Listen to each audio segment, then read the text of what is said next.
Kozhikode scooter യാത്രികരായ യുവതിയെയും മകളെയും ഇടിച്ച് വീഴ്ത്തി മാല പൊട്ടിക്കാൻ ശ്രമിച്ച പ്രതി അറസ്റ്റിലായിരിക്കുന്നു.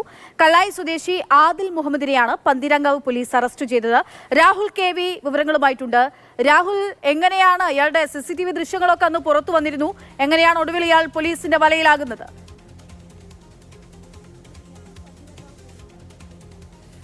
പക്ഷേ CCTV ദൃശ്യങ്ങളുടെ സഹായത്തോടു കൂടി തന്നെയാണ് പ്രതിയിലേക്ക് പോലീസിന്റെ അന്വേഷണം എത്തിയത്. മണിക്കൂറുകൾക്കകം പ്രതിയെ പിടികൂടാൻ ഏതായാലും പോലീസിന് കഴിയുകയും ചെയ്തിട്ടുണ്ട്. കല്ലായി സ്വദേശി ആദിൽ മുഹമ്മദാണ്. ഇന്നലെ രാവിലെയാണ് പന്തീരങ്കാവ് മണക്കടവിൽ വെച്ച് ഈ സംഭവം ഉണ്ടാകുന്നത്.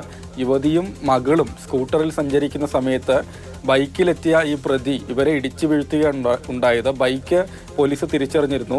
ഈ ദൃശ്യങ്ങളുടെ അടിസ്ഥാനത്തിൽ തന്നെ ഇത് വാടകയ്ക്കെടുത്തതാണെന്ന് മനസ്സിലാകുകയും ചെയ്തിട്ടുണ്ട്.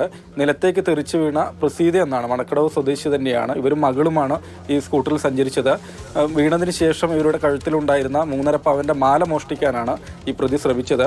ഇവർ ചെറുത്തത് ഇവർ പ്രതിരോധിച്ചു. അതിനുശേഷം ഇയാൾ ബൈക്കിൽ തന്നെ ഇവിടെ നിന്ന് രക്ഷപ്പെടുകയാണ് ഉണ്ടായത്. പിന്നീട് പന്തീരാങ്കാവ് പോലീസിൽ പരാതി നൽകുകയും ചെയ്തു. അതായത് CCTV ദൃശ്യങ്ങളൊക്കെ പരിശോധിച്ച് പ്രതിയിലേക്ക് വളരെ പെട്ടെന്ന് തന്നെ എത്താൻ പോലീസിന് കഴിഞ്ഞിട്ടുണ്ട്. മുൻപ് ഗൾഫിലായിരുന്ന പ്രതി 2 വർഷം മുൻപ് തിരിച്ചു വന്ന് നാട്ടിൽ തന്നെ നിൽക്കുകയാണ്.